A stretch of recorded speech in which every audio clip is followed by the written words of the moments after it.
waiting for Miss Arias. No, She's here? she's here. Oh, okay, I could not see her behind the screen. All right, we're on the record. The record will show the presence of the defendant and all counsel. The jury is not present. Mr. Nurmi. Actually, may we approach, Your Honor? You may.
After speaking with counsel at the bench, we are going to take matters out of order. Ms. Wong, would you please come forward?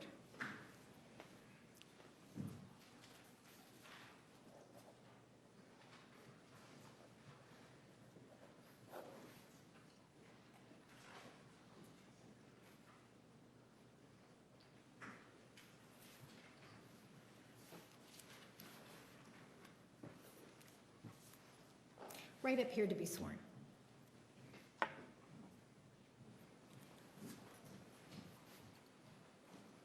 Raise your right hand. You do solemnly swear the testimony you're about to give will be the truth, the whole truth, and nothing but the truth, so help you God? Yes, I do. Thank you. Please walk right around here and take a seat.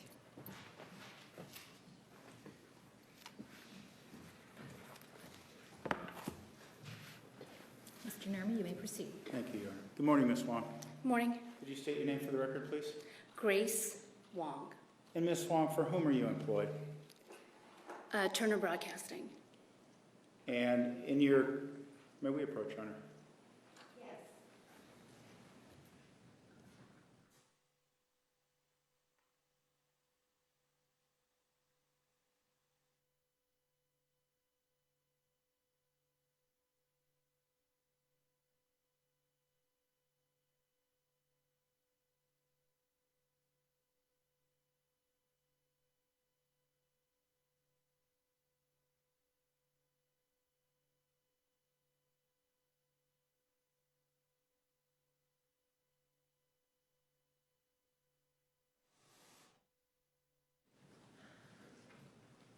Mr. Nurmi, why don't you try again and see if you continue to get the feedback. Okay.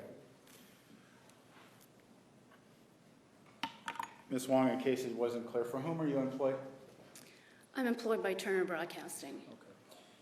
And in your capacity in working for Turner Broadcasting, have you been covered? Well, let me ask you this before I do that. What is your job title with Turner Broadcasting? Senior Field Producer. Okay. And as your job capacity as senior field producer, have you been covering the trial proceedings, State versus Jodi Arias? Yes, I have. Okay. And when did you begin your coverage of these proceedings? I'm not exactly sure of the exact date, but it was the first day of jury selection. Okay. So you've been here since jury selection and nearly every day at the trial, is that correct? Correct. Okay. And in your capacity covering this trial, you've been in the gallery most of these days, is that correct? Yes. And making observations of the trial to report on those? Yes. And in that regard, are you familiar with the jurors, at least in terms of facial recognition? I'm familiar with the jurors that I can see from where I sit. Okay. In terms of the jurors you can see from where you sit, do you know the numbers of those jurors that you're able to see? Most of them, yes. Okay, could you recite those for us? Juror number 1, juror number 2, juror number 3, juror number 4, juror number 5, juror number 9, juror number 18, juror number 17. Most of the jurors, but, you know, I'm not exactly sure. I mean, if you gave me a test to match, I think those are the numbers that match the faces that I remember. Okay. You don't think, you said most of them after you cited off a number, so are there other numbers that you recognize, or? Well, I know them by face, Okay. so that's how I remember them. But you know, now that I'm recalling their numbers, you know, I'd have to sort of see their face again. Okay. Are there certain jurors you feel like you're blocked from seeing? Is that what you're telling us? Correct. Okay. Correct. And do you know where those jurors are seated? Yes, most of them. Where are they seated, the ones you cannot see? The juror number 10. Okay. So juror number 10 is really the only one you may not recognize by face. Is that correct? Yeah, and juror number and juror number 1, I'm not exactly sure. Okay. Now, Ms. Wong, prior to these proceedings, it's my understanding that you got to review what has been marked as Exhibit Number 2, correct? Correct. And could you describe for us what was contained in Exhibit Number 2? If it's the exhibit that I'm thinking about, it's a package that was produced by one of CNN's affiliate stations, and it's a story about the prosecutor being treated like a celebrity. Okay. And just so we're clear, because you kind of qualified it a bit, I can show you what's been marked, if I may approach, Your Honor. You may. Exhibit Number 2. You reviewed that recently with your attorney, did you not? Yes, I did. Okay. And this is the disc that contains the video, that the story you were speaking of, correct? Correct. And you were seen in this video, were you not? Yes. Okay. And in terms of your observations that day, did you observe this behavior on part of Mr. Martinez? Yes. Okay. Did you see him taking photographs with members of the public? Yes. And did you see him signing autographs? Yes. Okay. The video that we see here, I believe, only demonstrates him signing one autograph. Were there other autographs that he signed to your what you were able to see? Yes. Okay. And we saw a couple photographs being taken of him in this story. Did he take photographs of more people that were not contained in this video? Yes. Did you, having walked by this and being a reporter, I take it this would be something of interest to you, would it not? Yes. Okay. And in that regard, did you, I noticed when in the video you were walking by, but did you stand and take a few minutes to observe these festivities? Yes.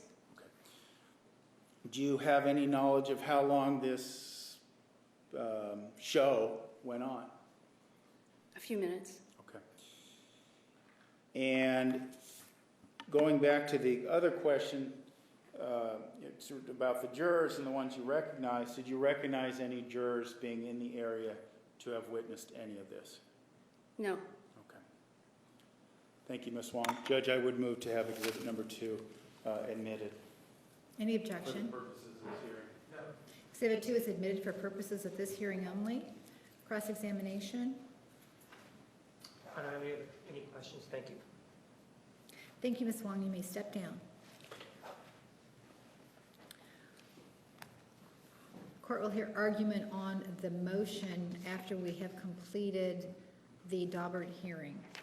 Mr. Nermi, you may call your witness for that hearing. Yes, Your Honor, and before we do so, we ask that Ms. Arias be able to take a seat probably in the jury box would be best, so she can view what is happening on the screen.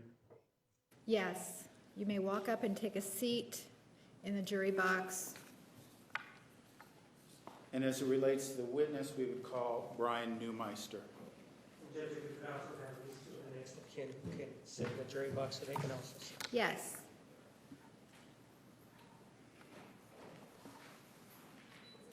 Mr. Neumeister, you were previously sworn in this case. You are still under oath. You may take a seat in the witness stand. Oh, well, is there any objection to him testifying standing at the box? I'm not sure why you would want to stand at which box. He wants to stand right there so that he can operate the machinery. Oh, good. All right, you may stand to And Judge, testify. My understanding is that we will need to alter the lighting, is that correct? Because it's barely visible at this point. Okay.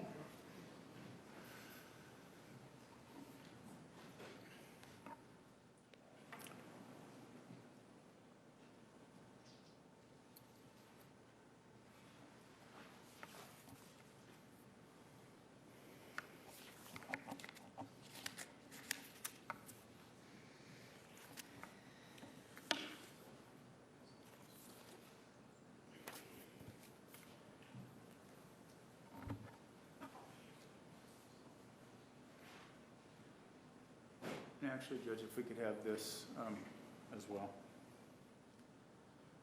Are you ready, Brian? Are you ready? Okay. Could you state your name for the record, please? Norbert Brian Neumeister. Okay. I just told him that he's still under oath. It's not, Oh, but that's not hooked up to this. right, but I need to make sure that this is working properly. Are you going to be using the, I am, because Elmo we also? have the marked exhibit version of this that. okay, then I need to make sure. There it goes. Okay. You may proceed. Thank you. And Mr. Neumeister, before we proceed into the work you did relating this to this photograph we see here as Exhibit 159, if you could take a look at the exhibit on the screen. I'm seeing it on the screen here. Okay. And you're familiar with Exhibit 159? Yes, sir. Okay. Counsel, he has to speak up. Yes, sir. And before we, like I said, before we go into the work you did on Exhibit 159, I want to go back into your background well, let me ask you this. Is there a simple explanation that you can provide that would describe the work you did on Exhibit 159? To stay within Daubert standards, I did very simple enlargement. I didn't do a lot of fancy tricks. Basically, I multiplied. Excuse me, Mr. Neumeister, the court reporter is having difficulty hearing you. I'm not sure this is going to work. Maybe if he could testify and then come down when he needs to? Or? Okay, perfect. We're going to give you a handheld Oh, microphone. actually, Brian. This may assist you. Oh, Let's try this.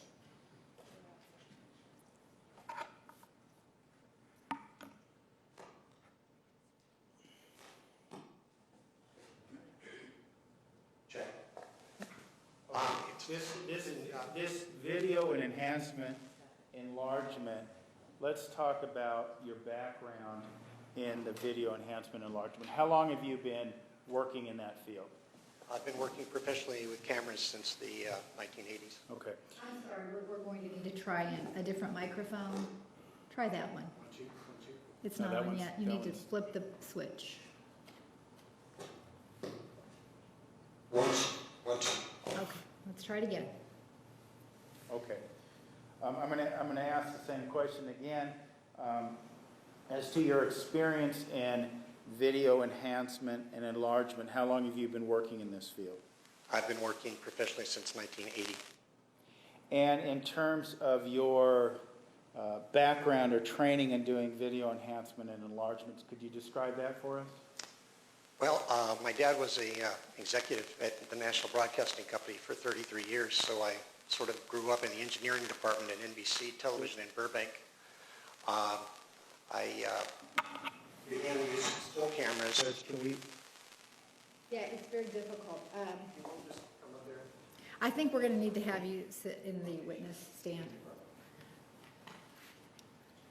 So, Mr. Martinez, I guess you can stand on this side of the courtroom. All right, sir, have a seat.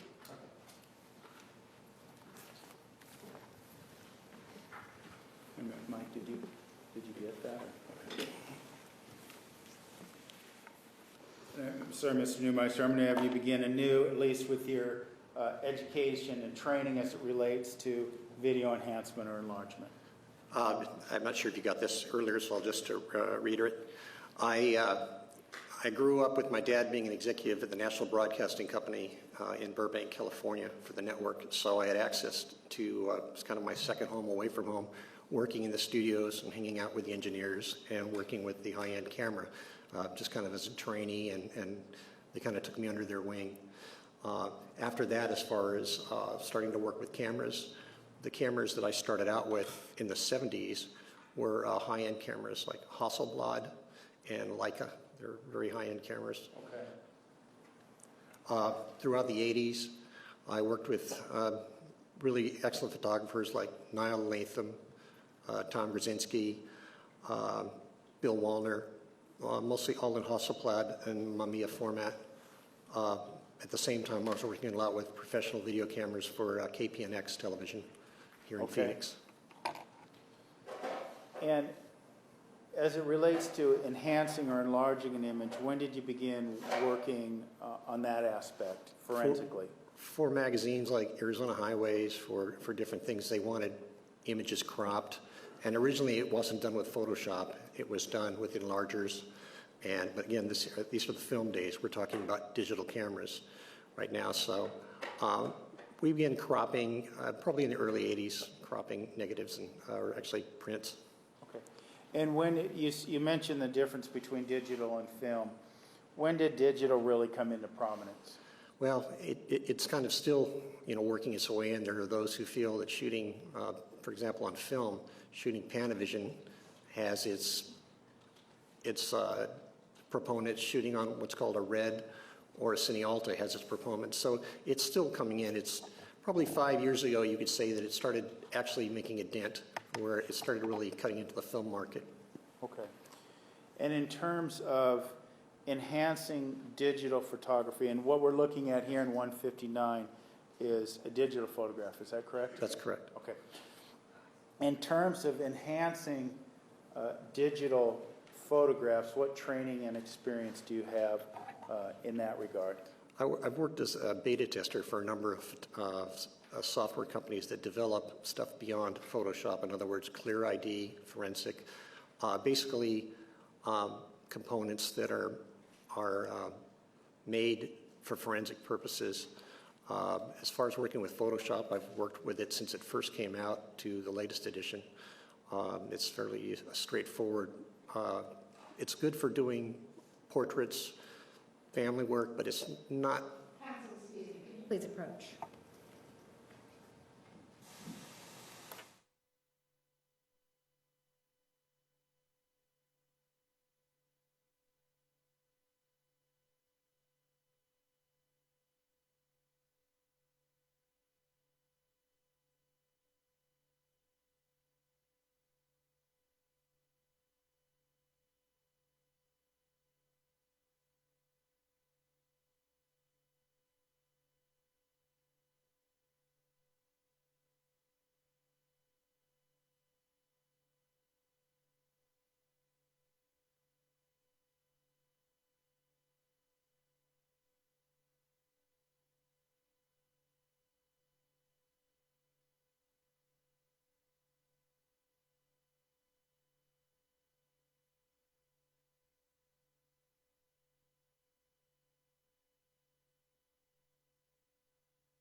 We've got a 2-minute recess while we make some adjustments.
Mind coming back up to the witness stand? We're going to try the equipment with you on the stand, see if we can make some adjustments.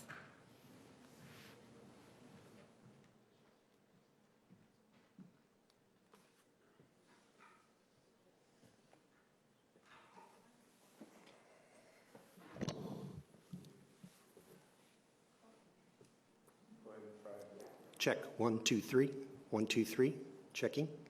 1, 2, 3, 4, 5, 6, 7, 8, 9, 10. Mr. Nermy? Yeah, I mean, I can hear pretty clear if the court. That was better. I did adjust it a little bit myself. That's what I did. All right, thank you. If you wouldn't mind staying for just a few minutes while we start the hearing, and if we have any other issues, you can assist us. Thank you. All right, we're back on the record. Mr. Nermy, you may continue. Mr. Newmeister, if memory serves, we were in the middle of discussing your background and education experience as it relates to enhancing digital photography. And I'm not sure that it came across very clear. You talked about using a Photoshop program. Is that correct? Actually, the program we mostly use for forensic analysis is called Clear ID. It uses Photoshop as a basic jumping off point. Okay. But it takes it a lot farther. It uses a lot more CPU and a lot more GPU. And it does a lot of things that you really can't do with Photoshop. We do use Photoshop for general applications. We do have lots of plugins, which are ancillary programs that work with Photoshop. But when you're doing an enhancement for court, especially with a face, you have to be very careful about what you use. For example, if we were doing a license plate, I could do what's called pushing it a lot farther. We use what's called pixel stacking or frame averaging. When you're using a human face, you want to keep it as simple as possible as not to introduce artifacts into your work. In other words, basically, this is a straightforward enlargement without a lot of bells and whistles. Okay.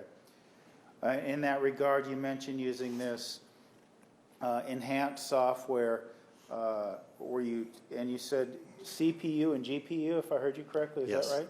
Correct. What are those acronyms for? The CPU is, in our case, it's a water-cooled 12-core processor for processing the data. It's basically the heart of your computer. The GPU is the graphics card, and we use what's called a twice HD resolution graphics card.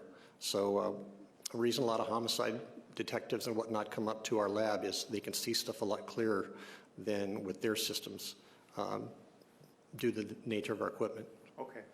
Well, let's before we go into that aspect of it, have you testified in Maricopa County Superior Court regarding video enhancement enlargements prior to today?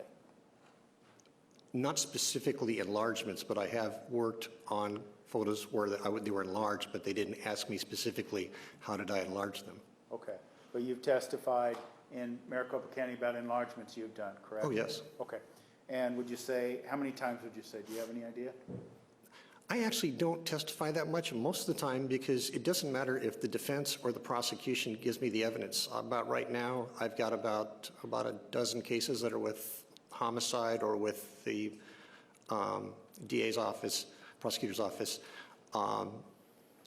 and about the same amount with public defender's office, OPDS, here in Arizona.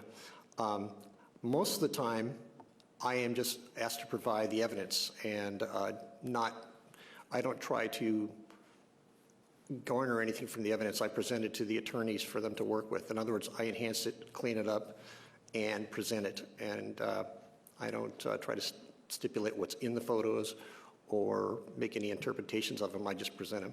Okay. And in terms of these presentations, have you also worked in federal court cases as well or testified in those cases? Yes. Okay. Do you have any idea how many times you've done that? The longest federal court case I had was, I think, the Charles Keating cases, which were, I think, they were 80 days. And did you do video enhancement in that case or audio enhancement? I did video and stills. Okay. And was there a certification as an expert that you went through in those federal cases? No. Okay. It's just experience of doing it every day for 30 years. The problem is, with a lot of so-called experts, they give them a machine, something that we may have worked as a beta tester on, which is a very simple machine, and they'll take a law enforcement officer, send them through a 30-day course, and call him an expert. When you've been working with high-end equipment for 30 years, you learn a lot by trial and error what works and what doesn't work. You also learn to work with the software manufacturers to create evidence or to create equipment or software that can better enhance evidence. We're on the phone quite often with manufacturers about glitches in software or whatnot. Now, you mentioned you work for both the prosecution and the defense in Maricopa County. Do you also work for the prosecution and defense outside of Maricopa County? We've talked about federal cases. Yes, I'm working for the U.S. Army this week for the CID prosecution. Okay. And do you currently have any cases pending with the Mesa Police Department? Yes, I'm representing the Mesa Police Department in a case. Okay. All right. Now, what I want to talk to you about specifically, you started mentioning a few moments ago about the uniqueness, I guess, it will be my word, of the work you do when you're enlarging a picture of a human face, as we see here in Exhibit 159. Could you describe that for the court? I'll just step back a bit. We have a federal case last week we were working on, and when working with the faces, I had to make sure that we had 4 different technicians working on this. We even had one of the gentlemen from the Saddam Hussein trial, a very high-end group of people working on that case. We have to make sure that we don't push a human face too far, because when you start increasing contrast, resolution, and again, by increasing resolution, that's a whole different ball of wax I can get into if you want to, but basically, you can cause artifacts or shadows that aren't there. Now again, if a typical situation I would get is a homicide detective would bring up a license plate or something off of a surveillance video, we would use different techniques where we can push the envelope a little farther, but on faces, to stay within Daubert, we don't modify them very much. Okay. And how about when you're looking at, in general, before we go into Exhibit 159, the lens that's taking the photograph, does that affect your ability to enhance or enlarge a photograph? There's a number of things. First of all, you're looking at the pixel size. So this particular camera was an 8.1 megapixel camera. It's a consumer camera. It's got a consumer lens on it. It's a Zeiss lens. That particular camera uses what's called a Bions processor, one of the earlier ones that Sony was using. It's not a bad home camera. It shoots low-end video. It shoots a decent snapshot. That particular picture, and I don't know the reference number to it. Well, again, what I want to do is before we get into this particular, and I have an exhibit to show you, Okay. but how when you're looking at the lens and the camera, is that something you account for when you look at the enlargements that you do onto somebody's face? Sure. There's things called bokeh. There's lens barreling, which is basically for example, on a wide-angle lens, you'll notice it's not what's called rectilinear. If you shoot something with a wide-angle lens, instead of straight lines on the edge, you'll notice they're curved. Okay. So you start looking for that, as it may affect the actual picture that you're working with. Could you define for us rectilinear? If you were to shoot a chip chart, which is a bunch of squares basically, which is used for registering cameras, mostly video cameras, but you also use them. We use Pantone charts. Okay. You shoot it, and there's square lines on it. Now, with what we call a rectilinear 50, which means that the lines on a 50 millimeter lens, a prime lens, all the lines will be horizontal and vertical when it's printed. If you start using something like a 16 to, well, I would say it depends on the camera, but let's say you used a 10 millimeter lens, which is basically a semi-fisheye, you would begin to see almost the effect that when you look through your peephole in your doorway, you see the bowing effect. Okay. It gives you a wider picture, but it distorts the edges. And when the lines aren't straight, it's not rectilinear. In other words, if any point, and it usually happens towards the horizontal edges of the picture, you'll notice that on a wide-angle lens, the trees or the houses or whatever may be warped a little bit in. Okay. As it relates to, without going specifically into the work you did on 159 again, in terms of reflections that we see in photographs, is it common for a photograph to have some sort of reflection? It would depend on what you're shooting against. Okay.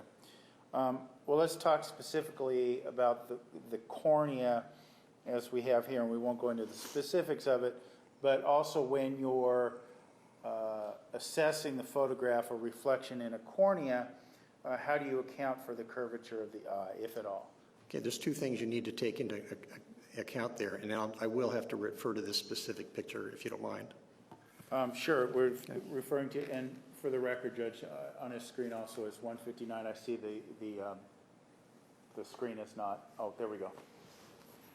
Go ahead. When you're shooting into, I've shot an awful lot of product shots, especially with sunglasses, and they're very tough because they reflect everything that they see. And if it's a curved sunglass, you notice if you've taken pictures of sunglasses very often, you have a picture of a photographer in there or people standing on the outside or the lighting crew or whatnot for product shots. When you're shooting something, for example, off of the eye, you would have to take into effect the shape of the cornea and the bow of the lens. So was the lens rectilinear? What is the exact shape of the cornea? Okay. And going specifically into your work here, having the experience and knowledge and training with this, you did all that in this case. Is that correct? No, it was impossible to do actually. What you would do with Mr. Alexander is you would actually have to map the eye to get an exact curvature, because what you've got is basal tears which cover the cornea, causing the reflection. The reason this photograph that we were able to blow it up is because it was taken with the lens set at 16 millimeters, which is wide, Okay. on what's called a 1.025 chip, which is, I hope we don't have to get into the sizes of chips, but on the, it's a 1.25 format chip, which is 8 megabytes. I had enough pixel data to be able to zoom in and get what is reflected in the eye. Okay. And all I did was basically use a bicubic smoothing algorithm, which would not cause stair stepping. The other thing I did was I upgraded I went from an 8-bit format, which is native of that camera, to a 16-bit format to blow it up. And the reason you do that is it prevents what's called color stair stepping. It makes the colors smoother without augmenting the image at all. Okay. Your Honor, if I may approach? Mr. Neumeister, I'm going to show you what's been marked Exhibit 1 for the purposes of this hearing. Do you recognize that document? Yes. And what is that? That's the metadata that came from the exemplar that's on the screen. Okay.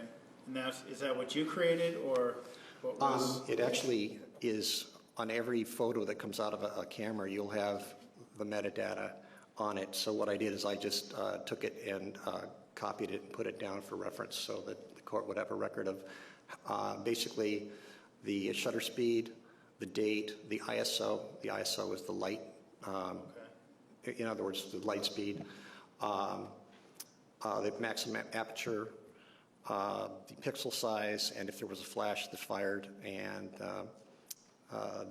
the DPI level.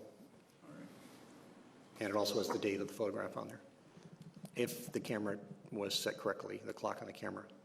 And I did not inspect the camera, so I wouldn't know.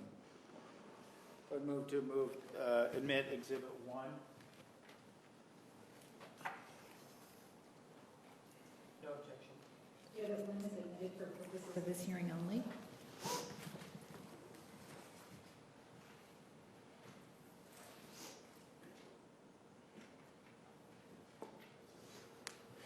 Now, sir, drawing your attention to the work you did in this case, we talked about a reflection you were able to obtain from Mr. Alexander's cornea, correct? Correct. Okay. And why were you, this might be too broad a question, but basically, can you tell us why you were able to obtain a reflection out of his eyeball? It's actually a very good question. There's a number of things in photography that are critical. One is how many PPI, which is pixels per inch, is available. And then also, because the person holding the camera shot with the camera low with the flash on, the white shower background acted as what we call a bounce In the industry, we call it a foam core. But it acted as a bounce, so given the speed of light and the 1/50th shutter speed, what happened basically is the light left the flash, bounced off the shower enclosure, and lit the subject taking the picture. So, based on everything you've told us, is there a way for you to estimate how far the photographer was from the subject of the photograph? To do it accurately, you'd have to have a mapping of his eye, and then I would have to take the axial camera and map the camera lens, because many of these cameras have numerous different optics inside or different lenses inside, and very often there can be optical error, there could be misalignment. So without analyzing the camera and looking at the exact shape of the cornea, I could say within a few feet, but I couldn't say within how many inches. Okay. And that, the few feet, not getting to an exact inch, that few feet would be determined how? Well, again, there's a couple of ways. One of the things you're looking at is bokeh, which is the distortion of the background. Okay. There's not a lot of bokeh in here. In other words, there's not a lot of depth of field. Normally, when you shoot portraits, you use a fairly long prime lens, maybe an 80 or a 105, something like that, so that the picture of the person is in focus, but the background it looks blurry and soft and more palatable. This was shot 16 millimeters, basically, because it says on the actual metadata that to shoot with 16 millimeter and get a full face like that, you'd have to be fairly close. I want to, if I may approach again, Your Honor. You may.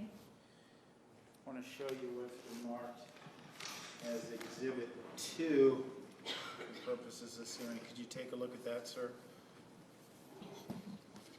Yes. And could you tell us what that photograph represents? That is an enlargement at the stock 72 DPI, or PPI, basically, or DPI rather, of the eye. And what I did is I left it at 72 DPI the first time around. The only thing I changed was I increased the bit depth to 16-bit. And briefly to explain, an 8-bit picture has the availability to produce about 16.8 million colors. 16-bit, you're into the trillions of colors as to how many colors you can get. What that prevents is when you're going from red to pink to different colors, it prevents when you blow it up from the colors from being choppy. It smooths it out. So anytime you're dealing with a forensic photo, you'd want to go up to a 16-bit.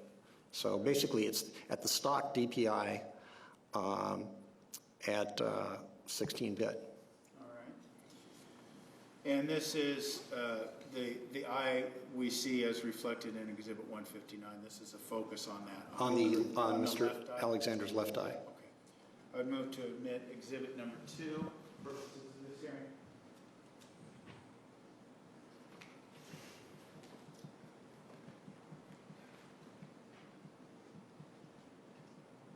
No objection.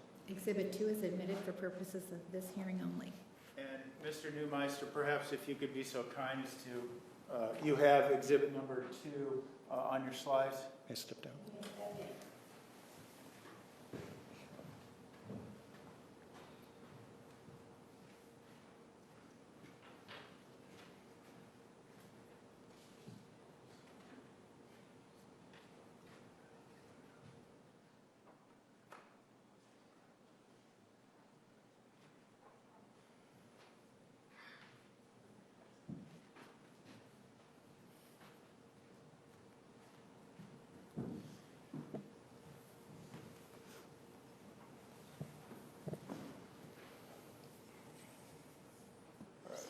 Focusing in on, this is a reflection of the left eye as depicted in Exhibit 159, correct? Mr. Alexander's left eye, correct. Okay. And could you tell us what we see? You said you enhanced it to 720? No, on that particular, it's what's called 72 DPI, which was the stock DPI that came from the camera. That's dots per inch, and it has to do with printer, not the camera. It's an output format. All right. And based on, from this point in time, we can see, what can we see? I mean, can you make any conclusions from just this? Well, first of all, the camera or the projector that's putting out the HDMI or the HD Okay, well, output look at on, this one. that's twice the resolution just about as the RGB monitor that's coming out, because that's an NTSC 720/46. That's a 1080i. Okay. What that means is, Let's focus our attention on this one, then. What can we see here? basically what it is a reflection from the cornea, and it's interesting because if it was not in the middle of the pupil, we would not have got that kind of photo. What it is, if I may stand, You may stand. it's basically a camera being fired from this position, or maybe like looking at the viewfinder from this position. And the reason you can tell that is because of the center of the flash, and you can see, The center of the flash, is that what we see here? right, and you can see the chromatic aberrations around that, which are the colors. And that's basically what you can see. I can see a little bit more of it on, that's a fairly low, the next slide's a little more higher, it's a little higher resolution. Okay. But can you recognize who the person is taking the photo? No, there's not enough PPI, which is pixels per inch. All it is representing that somebody is taking a photo of Mr. Alexander with the camera held about chest height.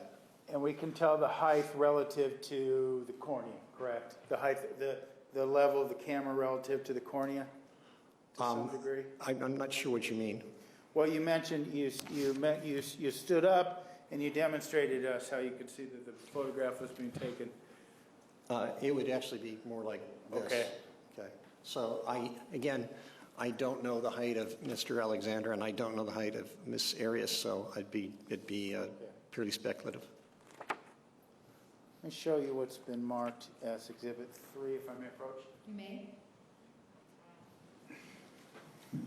Could you describe for us what we see in the exhibit I've just shown you? It's the same image, only instead of 72 dpi, it's been taken up to 2,880 dpi,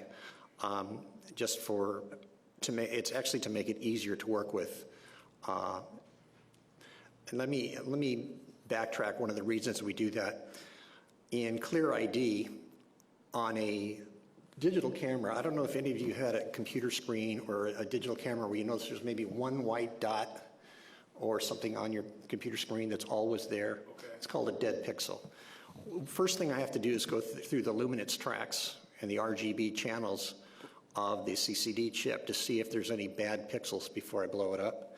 And it's a lot easier to do that at this magnification. Okay. So I went through each color channel and able to look for dead pixels, because if there were some, I would have to blow it out. And I was able to do that and get in Clear ID, going through each individual channel, and didn't find any what we call dead pixels. Be moving to exhibit number 3.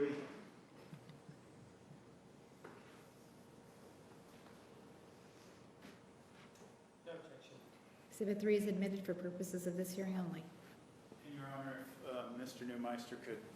Yes, you may Stand. step down.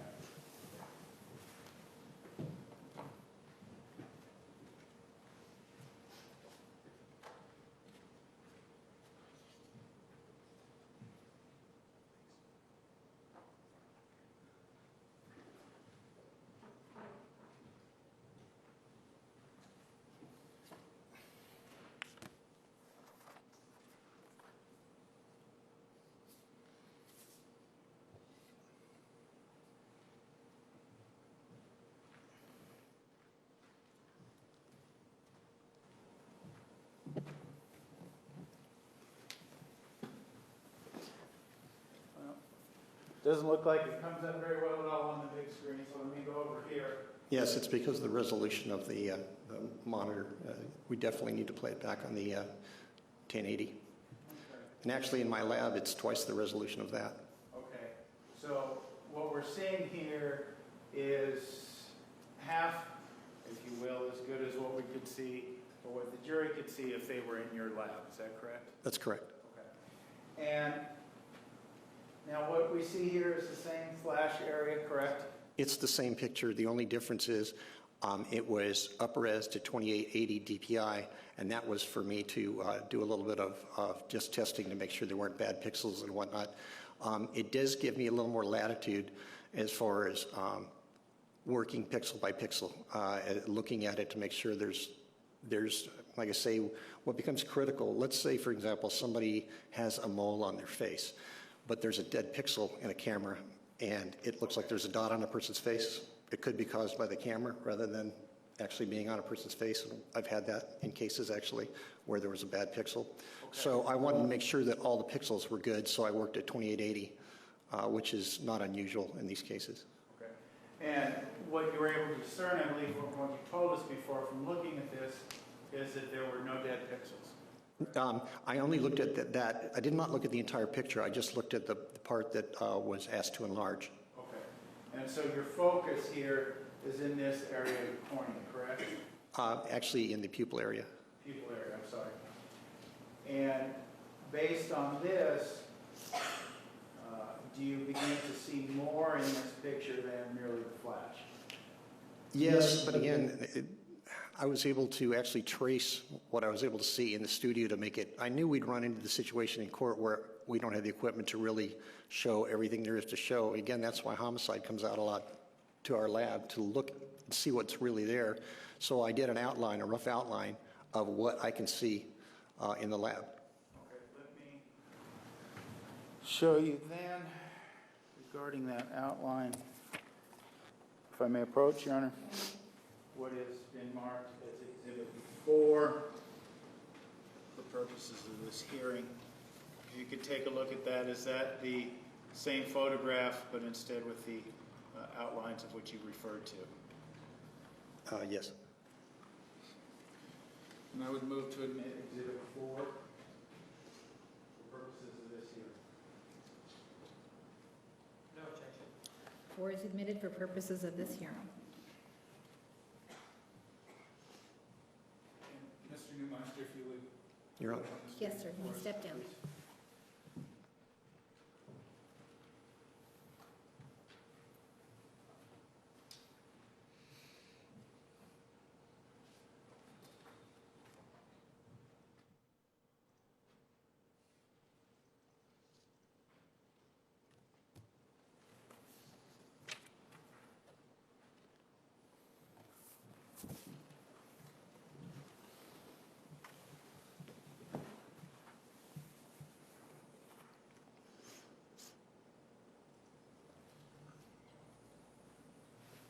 What you've done for purposes of demonstration here is that you've shown us a figure that is visible on your equipment but not visible, completely as visible here, of a person holding a camera, correct? I think the difference would be equated to the difference of what's being up on the overhead as opposed to what's on the HD screen. It's quite a bit of difference, so double that, and yes. Okay. And this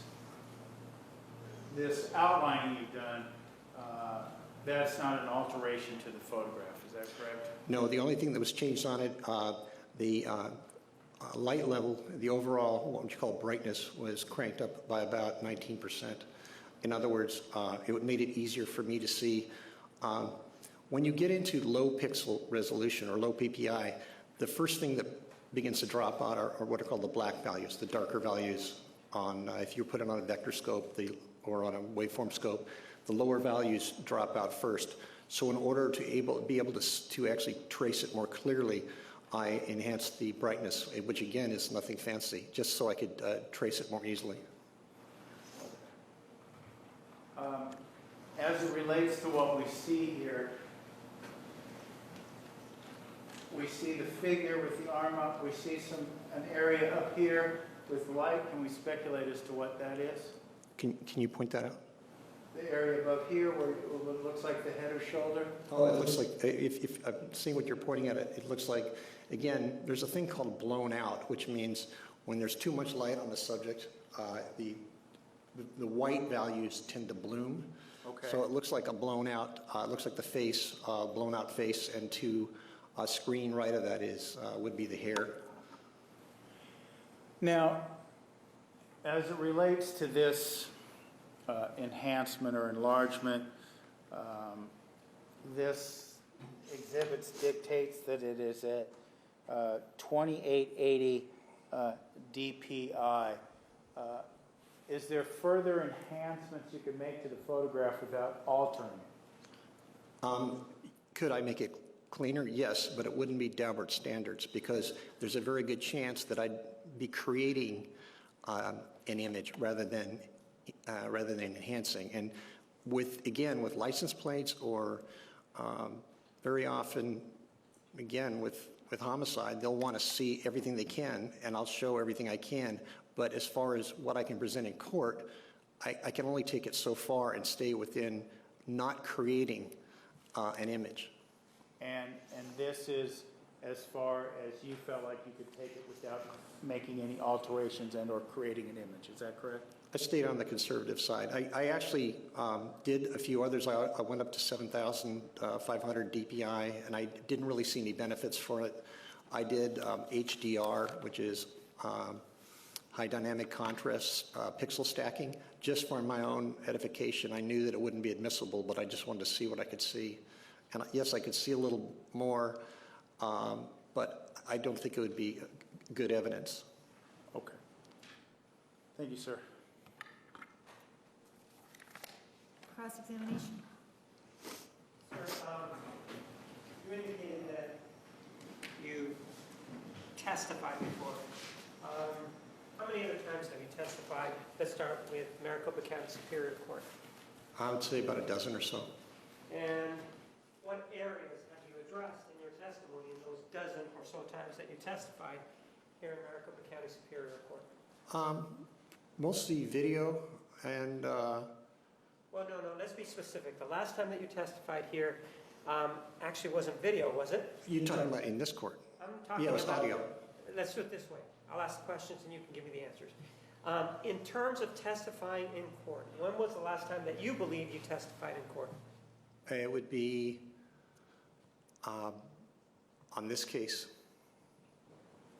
Did that have anything to do with video that you testified to? Objection is to vagueness. Are you talking about this case or another trial? Sustained. Well, sir, what are you talking about? Can you re-ask the question? No. I'm asking the question is, when was the last time that you testified in Maricopa County Superior Court? In this case earlier on. And what did you testify to in this case in Maricopa County Superior Court? What did you testify about? I enhanced the audio for this particular case. That has nothing to do with video, correct? That's correct. And in fact, part of the reason that you testified in enhancing the audio, the motivation for you was that so you could become qualified as an expert to testify with regard to audio, correct? Objection is to relevance. I have testified an awful lot to audio. I'm not asking that. I'm asking whether or not you had ever testified previously in any court as to the work that you did in this case previously. Objection is to relevance. The apples and oranges. If he wanted to challenge his audio qualifications, he could have done so at the time. Overruled. You may answer. One more time, Juan.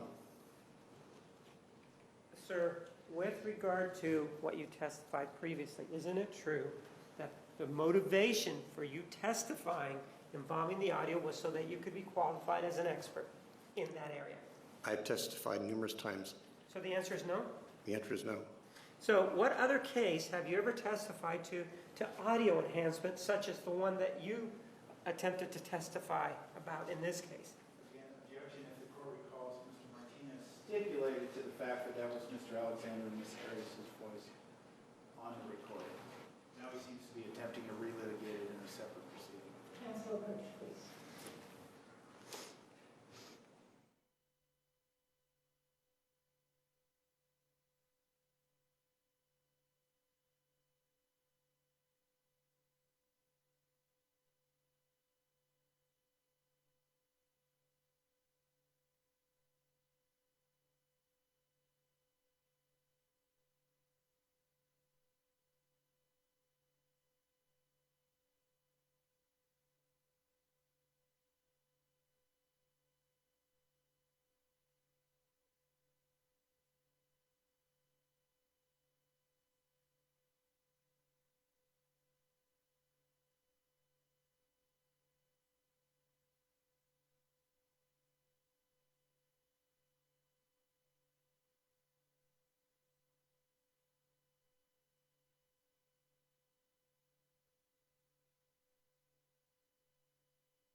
overruled. You may proceed.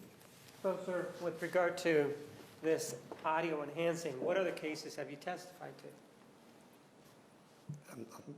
I've worked on many, many audio cases. The last case I would testify for was for your office with Eric on a shooting as to the decibel pressure of a gun. I'm not asking about the decimal pressure of gun. I'm asking about the audio recording. You indicated that previously that you've testified in other cases involving audio recordings. What case was that? Just tell me the name of that case. The name of the case, again, I've got 29 homicides right now. I work 7 days a week. The name of that case, I could look it up, but I could tell you it was an audio case because they wanted to hear what was going on in the background in the conversations before the shooting occurred. In fact, I've just been retained by your office again on another case. I understand you want to tell us that you were retained by our office. What I hear you telling me is that you can't tell us the name of the case, right? Not offhand, no. Again, I don't get very involved. How long ago was it, sir, that you testified in that case, supposedly? Well, it wasn't supposedly. I did. It was a few months ago, Okay. and I don't know the date. What was the name of the judge? Objection, is there any relevance to this, Judge? I'd have to look at my notes again. And did you testify for the prosecution or for the defense? Prosecution. And what was the name of the prosecutor? Eric. Well, I thought you just told us that with regard to Mr. Bostad, you testified about something different. What was it that you testified to in the case involving Mr. Bostad? There was a gunshot, and they wanted to hear what the audio was between the conversation of the people before the gunshot. And that was the time that you testified previous to this, correct? Yes, again, most of my work that's is yes. lab work. So that's yes, correct? That is the previous time that you testified, correct? I've been at quite a few, I've done quite a few of the evidentiary hearings. I don't know if you'd call that testifying. However you want to, before a jury, let's define it that way, okay? Okay. Have you testified in any other area? We know you're testifying about enhancement here, and then we also know you testified about some audio issues previously. What other areas have you testified to in the past? Video. And by video, what are you talking about? Usually we do a lot of enhancement of, for example, surveillance videos.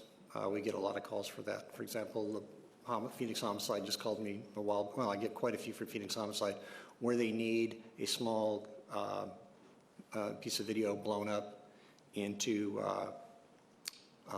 something they can use. Most of the time what we do is called frame averaging, where we compile video and make good stills I'm asking what out you of it. do, not what we do, if you don't mind. What it is that you do. I have equipment that the police department doesn't have, and it further enables them to use, for example, photos or pieces of video that are cleaner than they can come up with. So there's only two areas in which you've been qualified as an expert, sound and then audio, correct? No, I've testified on pictures because a lot of times the pictures I've lifted have been lifted from video. And what they've done is I've frame averaged the video to create still pictures. So that involves pictures, which is what this case is about, and then also audio. So are those the only two areas in which you've testified? Audio, video, and pictures. And that's it? That's correct. Sir, you also indicated that you are working for the city of Mesa. What are you doing for the city of Mesa? I'm representing the Mesa Police Department in a shooting in a civil case. It's two officers involved in a shooting against a civilian. It was a fatal. I understand that, but what are you doing in that case? What kind of expertise are you lending to that case? What are you doing? I enhanced the audio from the officers' mics, so they wanted to hear what the gentleman in the background, the person who was shot, was saying, and they wanted that enhanced, so I did that. And in this case, what you did is you enhanced what is the left eye of Mr. Alexander, correct? I didn't enhance it, I enlarged it. You enlarged the eye of Mr. Alexander, correct? Correct. And one of the things that you did with regard to that is that you then drew some lines, and we're looking at exhibit number 4, correct? Is that yes? I don't know if it's number 4, but that's what we're looking at. Well, then this is the one I'm holding. You see that? This is number 4. Okay. And These are the lines that you drew, correct? Correct. Your eyes with corrective lenses are what? 20/20. And do you see better than anybody else who has 20/20 vision? We have better equipment, almost I'm not double. asking about the equipment. I'm asking about what you see with your eyes. No? And if you were to present this evidence to the jury, you would, of course, for example, have exhibit number 3 available, wouldn't you? Correct? Yes. And if we take a look at exhibit number 3, that's the one that doesn't include your lines on it, right? Correct, but it'd be better to be looking at it on HD than on the RGB. I understand that, but exhibit number 3 just shows us the same photograph without the lines on it, right? Actually, what's the marking on exhibit number 3? What's the DPI marking? It just says exhibit number 3 on it. It should say on the front how many DPIs. On the actual photo, there should be a marking. Yes, correct. Okay, now you've looked at it, Yeah, it doesn't have any markings on it. yes. Isn't it true, sir, that if we were to show that to other people, they could disagree with you about these markings that are here, couldn't they? Sure. So that, and there's no scientific test, for example, that we could apply so that we could take a look at exhibit number 4, for example, and verify that your lines are accurately drawn as to what may or may not be in the background, right? Well, what we could do is I could actually No, put sir. up, No, sir, I'm asking, is there a test that we could administer, like a cancer test, that we could administer so that we could determine whether or not your lines are drawn correctly? there are procedures where we could use magnetic lasso attached to luminance and chromatic values. So you're saying that everybody who looks at this photograph would draw the exact same lines. Is that what you're saying? I would say if they had the equipment I had and they were asked to trace what I had, yes. So for example, assuming that my eyes were 20/20, and I said to you, and I'm looking at exhibit number 3, I don't see anything that you have here. Mm-hmm. Would you have any reason to dispute what my eyes were seeing? Objection calls for speculation. Overruled. I would say you're not looking at it through the equipment I have been able to look at it for. Well, but the equipment isn't here for the jury to see, is it? Right, Yes or no? but if you're looking at it on that monitor, it's much better than on the RGB monitor. And these are your lines, again, if Yes. I were to say to you, I'm looking at that, with all the enhancements in the world, I can't see it. You wouldn't be able to dispute that, would you? And that would be up to the jury. That's right, it would be up to the jury to decide what they see, not you, right? That's correct. I don't have anything else, thank you. Redirect. Mr. Newmeister, let's talk a little bit about the capabilities and what we have up on your on the screen from your projector is what's been marked as Exhibit 4 for purposes of this hearing. Sir, it seems that there are limitations, if you will, as to what we can see here versus what we would see in your lab, correct? Yes, we have about twice the resolution. Okay.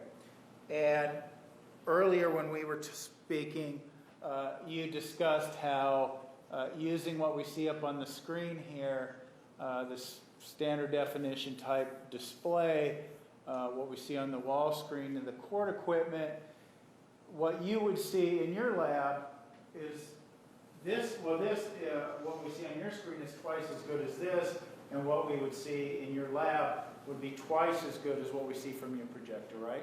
That's correct. Okay.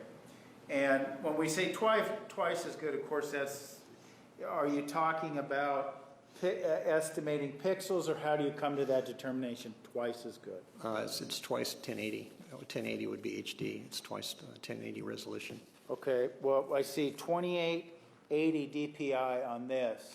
That's just the printing resolution. That has nothing to do with the actual viewing of the equipment. Okay. And so even though we have this picture that shows this DPI dust per inch, correct? Correct. Okay. Even though we have this photograph showing the DPI, what we see here projected is certainly not as good because we don't have the equipment to view it in that way, correct? Correct. Okay. The best evidence then, if we were to, you were asked about what people might see, what Mr. Martinez might see, et cetera, with their vision. The best evidence of what anybody would see on their own would come from viewing it at your lab, in front of your equipment, correct? As an example, Detective Butcher has a triple homicide. There was a cold case, and they weren't able to make out what kind of vehicles were involved in the two suspect vehicles, and we were able to. She was able to bring up the evidence. We were able to bring in an expert and enhance it enough so they could tell exactly what make, model, and year the vehicles were, which was a good. And that was last week. And that was something visible in your lab that wasn't visible. They weren't able to see that. No. Okay. And so what you've done here, realistically then, is a visualization or demonstration, if you will, of what a juror, and I know we can't, Mr. Martinez is talking to you about psychic, abilities, trying to discern what somebody would say, but reasonably speaking, what you have here in these lines is an alternative to somebody Just need to hit the space bar. There you go. Thank you. to somebody being in your laboratory, correct? I would say that what I have done is actually it helps the juror to see what I can see. Can you recognize? It's a fairly straightforward thing. What it is the reflection. It's light bouncing off the back of the shower wall, illuminating the person taking the picture. The only reason we're able to see the facial and hair is because the camera was held lower. Can you identify who's in the picture? No. No.